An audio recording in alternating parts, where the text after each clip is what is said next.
System fail हो गया। 27 साल का युवा गड्ढे में डूबकर मर गया और नोएडा की शासन प्रशासन सिर्फ देखती रह गई। आज मैं आपसे एक खबर नहीं, आज मैं आपसे एक हत्या की कहानी बताने जा रहा हूँ। हाँ, हत्या।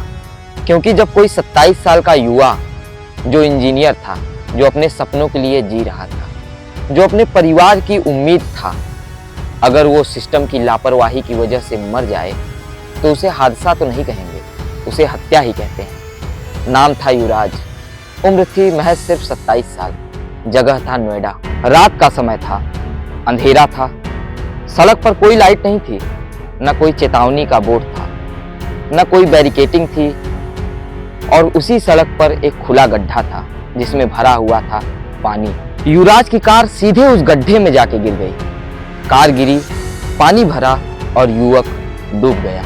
अब सवाल ये नहीं कि सड़क पर गड्ढा क्यों था, सवाल ये है सड़क पर गड्ढा था तो बैरिकेटिंग क्यों नहीं थी, रात थी तो स्ट्रीट लाइट क्यों नहीं थी, इतना बड़ा गड्ढा तो वार्निंग साइन क्यों नहीं था, और सबसे बड़ा सवाल युवराज को समय पर पानी से निकाला क्यों नहीं गया। सूत्र बताते हैं युवराज काफी देर तक कार में फंसा रहा। वह मदद के लिए संघर्ष करता रहा। उसने अपनी लोकेशन अपने परिवार वालों को, अपने जानने वालों को भी दी। उसके परिवार वाले भी समय पर पहुंचे, लेकिन प्रशासन ने देरी की। रेस्क्यू टीम भी पहुंची, एनडीआरएफ की टीम भी पहुंची, लेकिन एनडीआरएफ टीम ने कहा कि हमारे पास इक्विपमेंट नहीं है मदद करने वाला, पानी ठंडा है, कई तरह के बहाने लगाए। वर्तमान डीएम भी इससे वंचित रही और वो समय पर नहीं पहुंची। और जब उसे बाहर निकाला गया तो बहुत देर हो चुकी थी, यानी युवराज को मरने के लिए छोड़ दिया गया था नोएडा के शासन और प्रशासन के द्वारा। अब ध्यान से सुनिए, नोएडा कोई गांव नहीं है। नोएडा भारत के सबसे हाईटेक शहरों में आता है। यहाँ स्मार्ट सिटी के बोर्ड लगे हैं, करोड़ों का बजट आता है, और टैक्स जानते हैं कौन देता है? हम और आप, जनता। लेकिन बदले में मिलता क्या है? खुली मौत, अंधेरी सड़कें, बिना बैरिकेटिंग के गड्ढे, और मौत के बाद सिर्फ बयान प्रशासन द्वारा, शासन द्वारा और सरकार के द्वारा। जब हादसा होता है तो प्रशासन कहता है जांच होगी, दोषियों पर कार्रवाई होगी, कमेटी बनेगी, लेकिन सच्चाई क्या है? जांच फाइलों में दब कर रह जाती है, दोषी ट्रांसफर हो जाता है और परिवार को सिर्फ मिलता है जिंदगी भर रोने का दुख। युवराज सिर्फ एक नाम नहीं था, वो किसी का बेटा था, किसी का सहारा था, किसी का भविष्य था। सोचिए, उसके माता पिता ने उसे पढ़ाया, इंजीनियर बनाया, फिर एक गड्ढा, सब कुछ निगल गया। आज मैं सीधे सवाल पूछता हूँ, सड़क की जिम्मेदारी किसकी थी? गड्ढे की जानकारी किसे थी?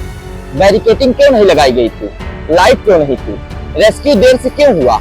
और अगर जवाब नहीं है तो याद रखिए, हर ऐसा गड्ढा सरकार के माथे पर लगा खून का दाग है। अब बहुत हो चुका, अब सवाल भावनाओं का नहीं है, जिम्मेदारी तय करने का है।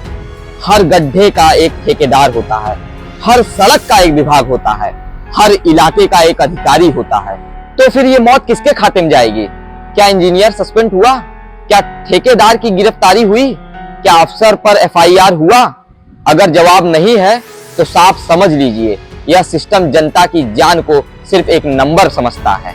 आज अगर युवराज को इंसाफ नहीं मिला तो याद रखिए, हर शहर में ऐसे गड्ढे और गहरे होंगे, हर रात सड़कें और खतरनाक होंगी, और हर बार प्रशासन कहेगा दुर्भाग्यपूर्ण घटना थी। लेकिन अब नहीं, अब जनता पूछेगी, अब कैमरा सवाल करेगा, अब सोशल मीडिया अदालत बनेगा, क्योंकि जब सिस्टम अंधा हो जाए तो जनता को आंख बनना पड़ता है। युवराज की मौत आखिरी चेतावनी है, या तो सिस्टम सुधरेगा या फिर हर गड्ढा किसी न किसी का कब्र बनेगा। फैसला आपके हाथ में है। आज युवराज है, कल कोई और होगा। अगर हम चुप रहे तो अगली कार शायद आपके घर की या हमारे घर की हो। यह वीडियो सिर्फ देखने के लिए नहीं है, इसे शेयर करो, सवाल पूछो, जवाब मांगो, क्योंकि इसमें सिस्टम की पूरी लापरवाही थी। अगर सिस्टम सही होता तो उस युवा की जान आज नहीं जाती।